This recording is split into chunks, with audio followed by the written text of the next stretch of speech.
ప్రభు పేరట మీ అందరికీ శుభాభివందనములు. ఈరోజు మన అనుదిన వాక్య ధ్యానమైన ఎడారిలో సెలయేళ్లలోని వాక్యము. నీ దేవుడైన యెహోవా వలన సూచన నడుగుము. యెషయా గ్రంథము 7వ అధ్యాయము 10వ వచనము. అసాధ్యమైన దాన్ని అడుగు, చేయగలడు నీ దేవుడు అసాధ్యం కంటే అసాధ్యమైన దాన్ని.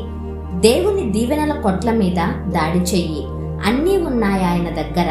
ఈరోజే నమ్మకముంచి వెతకి చూడు. మనం ఎడతెగక ప్రార్థన చేస్తూ దేవుని ఎదుట కనిపెడుతూ ఉండాలి. గొప్ప వర్షపు చప్పుడు వినబడేదాకా ఎదురు చూడాలి. గొప్ప గొప్ప విషయాల గురించి దేవుణ్ణి ఎందుకు అడగకూడదు? విశ్వాసంతో అడిగితే అందుకు తగిన ధైర్యం, ఓపిక మనకి ఉండి కనిపెట్టగలిగితే తప్పకుండా ఎంత గొప్ప దీవెనైనా మనకి దొరుకుతుంది. ఈ లోపల మనకి చేతనైన పనుల్ని మనం చేస్తూ ఉండాలి.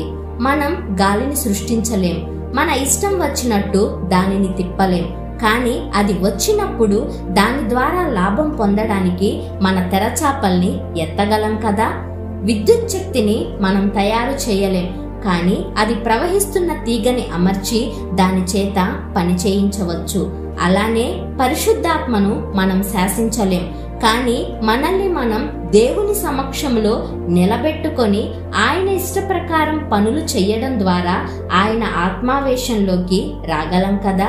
గడచిపోయిన కాలంలో జరిగినట్టు ఇప్పుడు కూడా అద్భుతాలు ఎందుకు జరగవు? ఏలియా ఎవరికి ప్రార్థించాడో ఆ దేవుడు ఇప్పుడు లేడా? ఉన్నాడు. కానీ ఏలియా వంటి వాడు తనను పిలవాలని ఆయన ఎదురు చూస్తున్నాడు.